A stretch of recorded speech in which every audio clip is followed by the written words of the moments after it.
Hier, vous avez évoqué le renfermissement du potentiel de combat des forces stratégiques nucléaires. Pourriez-vous aujourd'hui en parler peut-être plus en détail et étaler ces plans?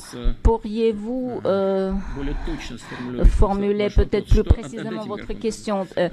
Si vous pouvez reprendre le micro, qu'est-ce qui vous a intéressé le plus dans mes énoncés au cours de l'entretien au ministère de la Défense concrètement, ce qui m'intéresse, s'il s'agit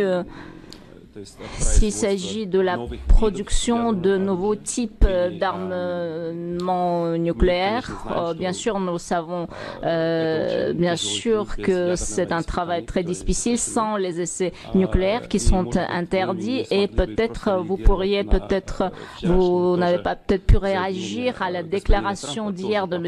Trump aussi concernant sa position à lui à l'égard des armes nucléaires. Concernant le président nouvellement élu des États-Unis, M. Trump, là, il n'y a rien de nouveau. Pendant sa campagne électorale, il a évoqué la nécessité de renforcer la composante nucléaire des États-Unis, du renforcement des forces armées. Ici, il n'y a rien d'inhabituel. À vrai dire, j'ai été un peu étonnée par l'énoncé des autres personnalités officielles de l'administration en vigueur actuelle qui ont commencé à dire que les États-Unis possèdent les forces armées les plus puissantes au monde. Personne ne l'a contesté. Moi, si vous m'avez écouté attentivement ce que je viens de dire, j'ai parlé du renforcement de la triade nucléaire et pour conclure, j'ai dit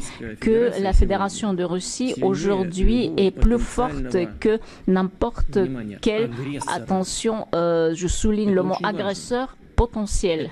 C'est très important, ce n'est pas par hasard que je l'ai évoqué. Qu'est-ce qui est un agresseur? C'est celui qui peut attaquer potentiellement la Fédération de Russie. Nous sommes plus forts que n'importe quel agresseur potentiel. Pourquoi est-ce que je l'ai dit? En vertu de la modernisation des forces armées, en vertu de notre histoire et de notre géographie, et en vertu aussi de l'état interne actuel de la société russe. Il y a tout un ensemble, tout un complexe de raisons, et la modernisation des forces armées ne joue pas le dernier rôle. C'est pas la composante classique et conventionnelle, et aussi la triade nucléaire, et ce n'est pas un secret pour personne. En effet, nous avons passé un travail très important visant à moderniser le potentiel de missiles et nucléaires de notre forces armées. Cela concerne les troupes, les armées de missiles à vocation stratégique, les troupes au sol. Cela concerne la composante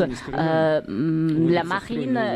Nous ne cachons rien. Nous sommes en train de mettre en place des nouveaux sous-marins à vocation stratégique avec de nouveaux types de missiles à bord. Cela concerne la composante aviation et concernant les vecteurs, concernant les avions, à savoir, et concernant les systèmes de frappe qui sont chargés sur ces avions, nous agissons en stricte conformité, je tiens à le souligner, en stricte conformité avec tous nos traités, tous nos arrangements, y compris entre autres dans le cadre du traité de la limitation des SN-Vetril.